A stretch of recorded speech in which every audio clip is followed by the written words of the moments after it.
Hey, it's Cynthia from Daisy Lane. I am going to show you today how to sublimate on one of these makeup bags using sublimation patches.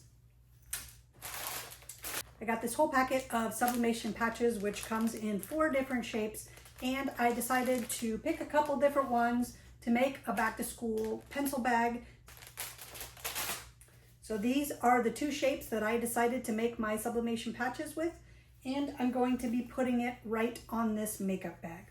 So this is a 2-step process because first I have to sublimate on the patches, and then after the patches are sublimated, then you let them sit for at least an hour so the adhesive on the back can reconstitute. Because you imagine when you're heating these up, that adhesive is going to break down a little bit and you need it to cool down and basically, I guess, get sticky again. So what you do is sublimate the patches, let them cool, and then you go ahead and heat press them right on the bag. So let's get started. So I already printed up my 2 sublimation designs, and this is what I designed. I'm going to be putting both of these patches on the same pencil pouch.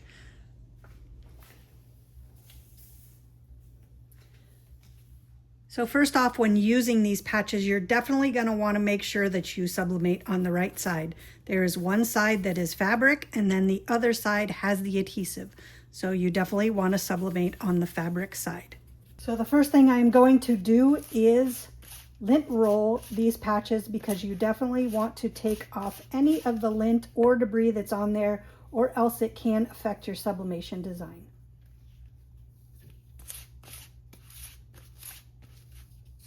And then we are going to stick them on the design and tape them down. You don't need to use a ton of heat tape on these because they are light. You don't need to stick them down so much. And I also am concerned that the heat tape may pull up this adhesive backing. So I'm just going to put a couple of pieces of tape on there just so I know they don't move.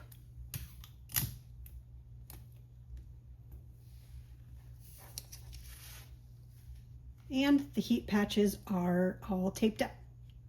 So one of the things I like to do when I have smaller, thinner items like these patches is add a paper towel down to my heat press. First off, this helps if there's any blowout from the ink, but it also gives the blank kind of something to sink into so you get a really nice even press on it. So I'm going to go ahead and put these on, and then I'm going to cover them up with butcher paper. I'm pressing these at 390 degrees for 60 seconds. You also do want to make sure you have a good amount of pressure on there because there is the black edge on the patches. So if you don't have enough pressure, that transfer is not going to sit in there and the sublimation ink is not going to transfer fully to the patch. So make sure you use a good amount of pressure. So I'm going to tighten down my heat press a little bit more, and then I'm going to go ahead and press it. Sometimes when I have things that I don't want to move around, I don't let my auto opening heat press open by itself. I manually open it once it releases. So now let's take off the patches and see how they turned out.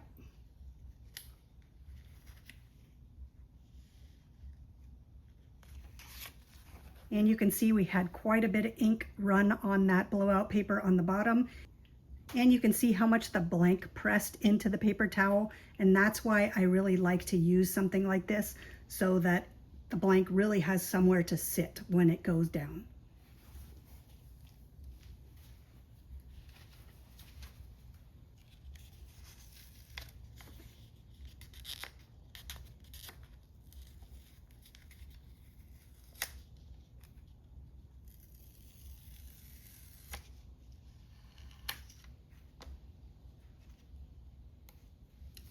There is my first patch.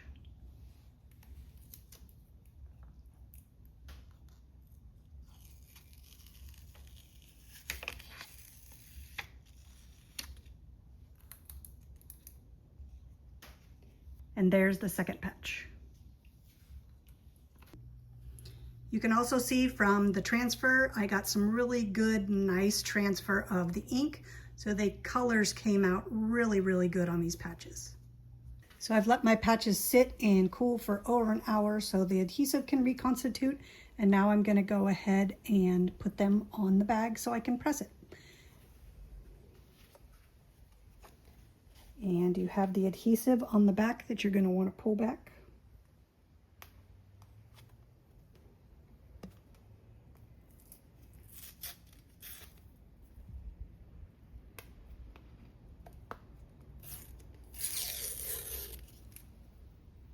I think heating it up definitely does make it a little bit harder to take off the plastic on the back.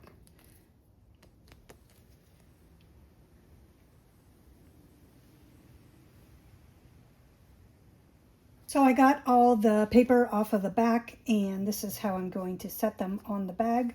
I decided that I'm not going to use heat tape because I'm not too concerned if they move around, and I don't want it to affect any of the design. So I'm just going to put it on right like that. I did put my pressing pad back inside the bag so that the patches are above the seams. So I'm going to go ahead and press these now, and you press these like you do for vinyl at about 300 degrees. They say 10 seconds, but I'm going to go ahead and try it at 15 seconds just to be a little bit safe.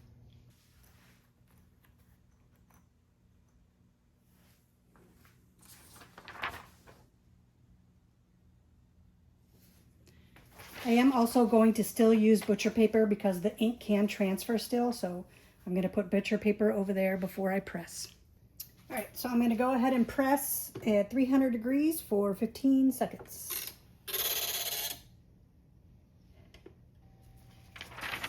And once again, you can see the blowout paper still got ink on it, even though I'm only pressing it for like 15 seconds. So you definitely want to use the blowout paper again.